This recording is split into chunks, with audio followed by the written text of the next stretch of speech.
You know, it's pretty rare that a fleet-wide inspection makes for gripping reading. Right. Usually when you see a headline like Airline inspects fleet, it's effectively a footnote. It's a Tuesday morning press release. It's just background noise. We call them compliance events in the industry. It's just standard procedure. Exactly. It's dull. But looking at the stack of reports we have today about Air India and their Boeing 787 Dreamliners, well, dull is the last word I'd use. Not at all. We're looking at a pilot report from this past Monday, a catastrophic crash from June 2025, and this whole regulatory paper trail that goes back years. It's a pattern. Mm-hmm. And the pattern centers on one very small but very, very critical component, the fuel control switch. So that's our deep dive for today. We need to unpack why Air India is so frantically inspecting 33 of their aircraft. And we have to understand the link to that tragedy, Flight AI-171 in Ahmedabad. And really, we need to answer the question the pilots are asking. Is this just a mechanical issue, or is it this ghost in the machine, this idea of uncommanded movement? That phrase, uncommanded movement, that's nightmare fuel for anyone in aviation. It shifts the blame from the human to the hardware. And it's almost impossible to replicate on the ground. So hard. Okay, so let's start with the trigger. What happened this past Monday? Flight AI-132. Right. A Boeing 787-8, registration VT-ANX, flying from Heathrow to Bengaluru. A workhorse route. A total workhorse. And the plane itself is only 9 years old. Which for a Dreamliner is nothing, right? They're rated for, 30 to 50 years? Exactly. It's a young airframe. It shouldn't be showing these kinds of fatigue-related failures in primary systems. Not yet. So the incident report is incredibly specific. It's about the fuel control switch, the FCS. And for anyone listening who hasn't been in a 787 cockpit, we should probably clarify what this feels like. Yeah, this isn't like a light switch on your wall. Not at all. It's a gate mechanism. It's designed to be a very deliberate action. You have to physically lift the lever, then move it to run or cut off. It's designed specifically so you don't accidentally kill the engines while reaching for your coffee. Right. It's a lift-to-move action, a two-step verification built right into the hardware. It's what we call positive mechanical locking. But on Monday, the pilot on AI-132 reported that the feedback, the feel of it, was just wrong. When pushed down slightly, it didn't lock. The report says it slipped. Appeared to slip out of position. That's the quote. And look, if this were a seat recline button, it's an annoyance. But this switch... This switch starves the engines of fuel. It closes the high-pressure shutoff valve. The engines just stop. And that explains the reaction. Oh, absolutely. Air India grounded that aircraft immediately. They escalated it straight to Boeing for a priority evaluation. And by Tuesday, they were inspecting the entire fleet, all 33 jets. The speed of that response tells you everything. It suggests a level of sensitivity that goes way beyond standard protocol. Because this isn't happening in a vacuum. No. You simply cannot look at what happened on Flight AI-132 without seeing the shadow of Flight AI-171. The Ahmedabad crash, June 2025. The elephant in the room. It is the lens through which every single Air India engineer is looking at these switches right now. When you have that kind of loss of life linked to a specific system, any anomaly, any glitch, it's a code red. So let's revisit the findings from that crash because they are just baffling. 260 people lost their lives. And the investigation ruled out all the usual suspects. Not weather, not an explosion, not fuel exhaustion. They found that the fuel control switches were in the cutoff position, mid-flight. Which turns the plane into a very, very heavy glider. But the real controversy, and this is where that ghost theory really picks up steam, is from the cockpit voice recorder. The CVR. It's haunting to read the transcript. You have the pilot flying, he notices the power loss, and he asks, why is the fuel cut off? And the other pilot's response isn't, oh, I made a mistake. It's a flat denial. I didn't do it. And that denial is just, it's crucial. I mean, look, humans make errors in high-stress situations. We call it slip error. It happens. Sure. But there's usually an immediate realization, a sort of, oh my God, I hit the switch. Here you have two experienced pilots, both insisting they did not touch the mechanism that killed their engines. Which brings us right back to Monday's slipping switch. If that lock is broken, or if the mechanism is worn down, does that give more credibility to the pilots of Flight 171? It absolutely opens the door to that argument. The argument that the switch could move without a deliberate lift and move action from a human hand. And Air India had already looked at these switches, hadn't they? After Ahmedabad, they did a fleet-wide check. They did. They called them precautionary inspections, all the 787s and the 737s too. and they declared the fleet all clear. See, that's the part that troubles me. If the whole fleet was all clear less than a year ago, why is a pilot reporting a failure now? Well, it points to a few pretty uncomfortable possibilities. One, the inspections weren't thorough enough, maybe just visual checks, not functional stress tests. Okay. Two, the defect is intermittent. It comes and goes, which is an engineer's worst enemy. You can't fix what you can't find. Or three, the parts are degrading much, much faster than anyone anticipated. Captain C.S. Randhawa from the Federation of Indian Pilots, he seems to think it's more than just wear and tear. Yeah, he's pointing to a systemic design issue. He's calling Monday's event the third known incident. He's connecting it back to Osaka in 2019. And this is where the engineering gets really, really complex. The ANA flight. Right, and what's so fascinating about that one is that it happened on the ground, but the mechanics of it sound frighteningly similar. February 17th, 2019. All Nippon Airways flight. They're landing. Pilots pull the throttles back to idle for touchdown, totally standard procedure. And at that exact moment, both fuel control switches just snap to cutoff. Automatically. That's the word in the report. Automatically. Yeah. And the investigation pointed to an electrical malfunction. This is the key.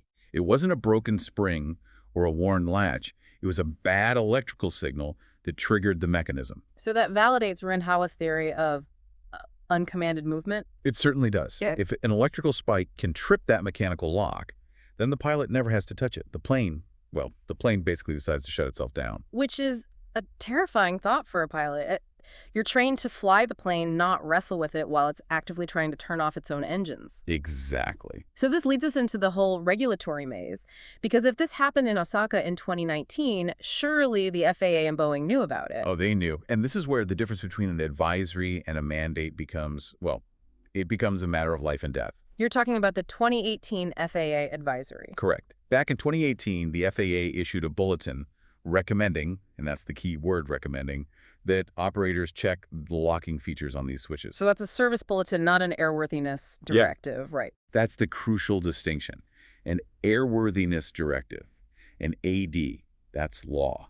You comply, or you are grounded, full stop. An advisory is more like best practice. It's the FAA saying, hey, we think you should probably check this. And did Air India check it?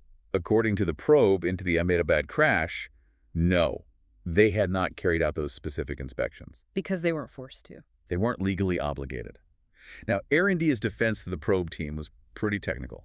They said, look, on the crash aircraft, the whole throttle control module was replaced in 2019 and again in 2023. But their logic was, we put in a fresh component so that 2018 advisory for old parts doesn't really apply to us. We are airworthy by the book. Yeah. That was the stance. And technically they were. They complied with all mandatory directives. But the book obviously wasn't thick enough. Because after Ahmedabad, the DGCA, India's regulator, they stopped asking nicely. Oh, they moved fast. Yeah. After the crash, they converted that advisory into a hard mandate, ordered inspections. Compulsory for all Boeing 787s and 787s in India. No more suggest. And yet, here we are. Inspections are mandatory, checks were done, the fleet was declared all clear, and still, a pilot on Monday says, hey, the switch is slipping. It just highlights that massive gap between compliance and actual safety. You can tick every single box on the audit sheet and still have a failure mode that the paperwork just missed. And what about the component itself? Honeywell makes these units, right? That's the general understanding, yes. Yeah. They're a primary supplier for these throttle control assemblies. They haven't commented yet. But if you have a component failing across different airlines, ANA in Japan, Air India, and across different years, the scrutiny has to shift from the airline back to the original design. And that's exactly what Captain Amit Singh from the Safety Matters Foundation is asking. Is this a recurring defect? If you fix it, does it just break again in 500 flight cycles? If it is a design flaw in the locking mechanism itself, I don't know, maybe the material wears down too fast or the solenoid is susceptible to interference, then just inspecting it isn't enough. Exactly. Inspection detects a failure. It doesn't prevent the root cause. If the root cause is the design, you're just resetting the clock until the next failure. And Boeing, what's their position? They're maintaining their line. The 787 is built for the long haul, 30 to 50 years. They're supporting the review, but they're in a very tight spot here. I'd imagine. Everyone is waiting for that final report on Ahmedabad. We all are. That document is probably going to define the future of the 787's fuel system. That's the missing piece of the puzzle, isn't it? We know the switches were in cutoff. We just don't have the definitive why. Was it the ghost in the machine? That electrical fault like in Osaka? Or will they somehow find a way to attribute it to human error? You know, it's possible this new round of inspections on these 33 aircraft could actually help exonerate the pilots from Flight 171. How so? Well, think about it. If they inspect this fleet and they find degraded locks or faulty solenoids in, say, 10% of the planes. Then that's statistical proof of a systemic problem. Exactly. It makes that "I didn't do it" from the cockpit voice recorder sound a lot more plausible. And it puts a tremendous amount of weight on that pilot from Monday. Imagine if they hadn't said anything, if they just shrugged it off. That is the Swiss cheese model of safety right there. The holes were all aligning. You have a failing lock, maybe a glitchy electrical system. But the human element, the pilot's sense of touch, his vigilance, that stopped the accident from passing through the final hole in the cheese. It's a powerful reminder. We talk so much about automation, fly-by-wire, pilots as system managers. But here, the ultimate safety system wasn't a computer. It was a human thumb feeling a piece of plastic slip when it should have clicked. That tactile feedback is the last line of defense. It's why we still have pilots, to feel what the sensors might miss. A sensor might read, switch closed, but a pilot feels, switch loose. Safety lives in that discrepancy. So where do we stand right now? The fleet's under the microscope. Air India has checked about half, and so far they say no other glitches. Which is good news, but it also deepens the mystery of why this specific plane, VT-8X, failed. Yeah. And why it failed now. If the last inspections were less than a year ago, did this happen in just 10 months? If so, the inspection intervals have to be drastically shortened. And this is going to ripple out way beyond India, isn't it? If the DGCA finds a fundamental flaw, the FAA and EASA in Europe, they'll have to look at their own 787 fleets. Without a doubt. As the old saying goes, aviation regulations are written in blood. But they're also global. If a switch is failing in Bengaluru, it's the same switch flying over Boston and Berlin. So for you listening, here's the takeaway. The Air India fleet is being checked, the regulators are watching, but this story is far from over. We have a mechanism with a documented history of failing to stay locked. And until there's a definitive answer on why that switch slips, every time a pilot puts their hand on those throttles, there's going to be a question in the back of their mind. I want to leave you with one final thought, going back to that cockpit voice recording from Flight 171.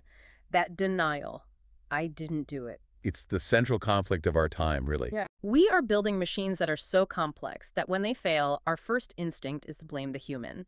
Because we assume the machine is perfect, we assume the code is infallible. But if the machine can make a decision like cutting the fuel that the human didn't authorize, who is actually flying the plane? And when tragedy strikes, who bears the responsibility? The pilot in the chair? Or the code that decided to shut it all down? Or maybe the advisory that stayed a recommendation for far too long? That's the question investigators and I'm sure lawyers will be fighting over for years to come.